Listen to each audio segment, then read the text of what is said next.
नमस्कार, मेरा नाम केवल कपूर है और मैं भारत की राजधानी नई दिल्ली से बोल रहा हूँ।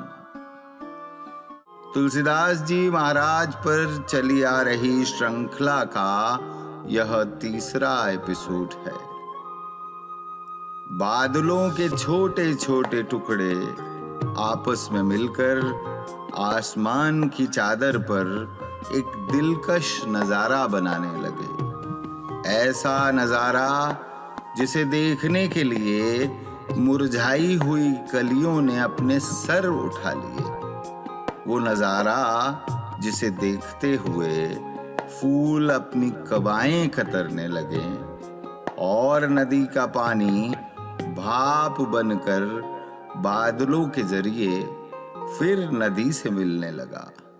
बारिश होने लगी। मिट्टी की भीनी भीनी खुशबू और ठंडक ने हवा पर कब्जा कर लिया।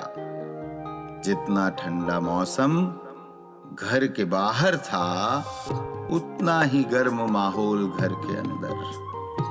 बेहोशी की हालत में दर्द से करहाते हुए भी तुलसी देवी के मुंह से मेरा बच्चा जैसे जुमले निकल रहे थे। वहीं कुछ कदम की दूरी पर आत्माराम दुबे जी खड़े खड़े टकटकी लगाए हैरान होते हुए मखमली कपड़े में लिपटे उस बालक को देख रहे थे। अपने बच्चे को देख रहे थे और सोच रहे थे कि आखिर ये कैसे मुमकिन है कि जो बच्चा अभी कुछ देर पहले ही पैदा हुआ है, उसकी कद काठी 1-2 बरस के बच्चे की कद काठी के बराबर है। आत्माराम जी की हैरानी तब और बढ़ गई जब उन्होंने उस नन्हे बालक के मुंह को गौर से देखा।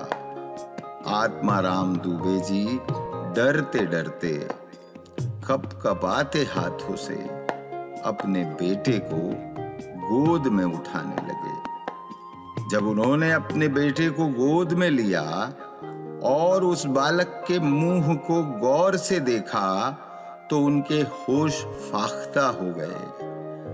उन्हें समझ नहीं आ रहा था आखिर एक नवजात बच्चे के मुंह में पूरे 32 दांत कैसे हो सकते हैं।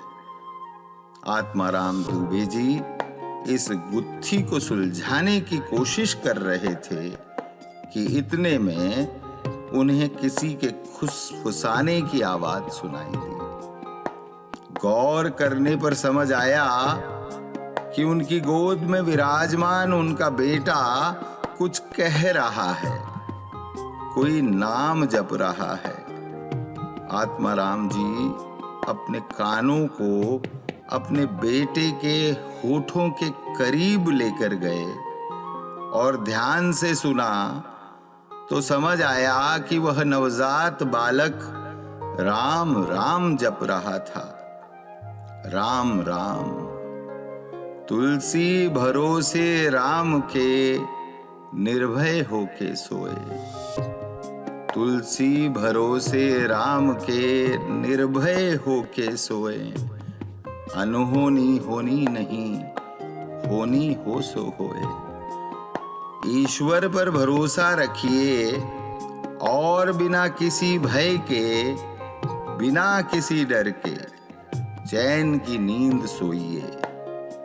कोई अनहोनी नहीं होने वाली, और अगर कुछ होना ही है तो वो हो के रहेगा।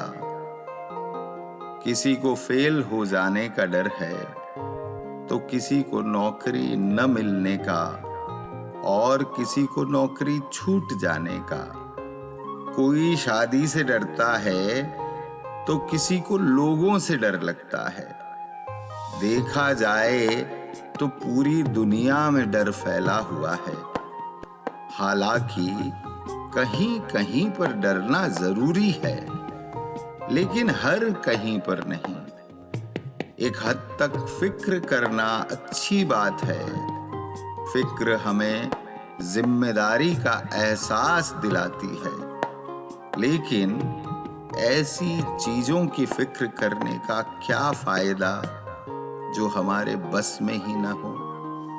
बेवजह की फिक्र बेवजह का डर पैदा करती है। दोस्तों, हमें यह समझना होगा कि वो जिसने पूरी दुनिया बनाई है वह हमें कभी गिरने नहीं देगा, कभी रुसवा नहीं होने देगा।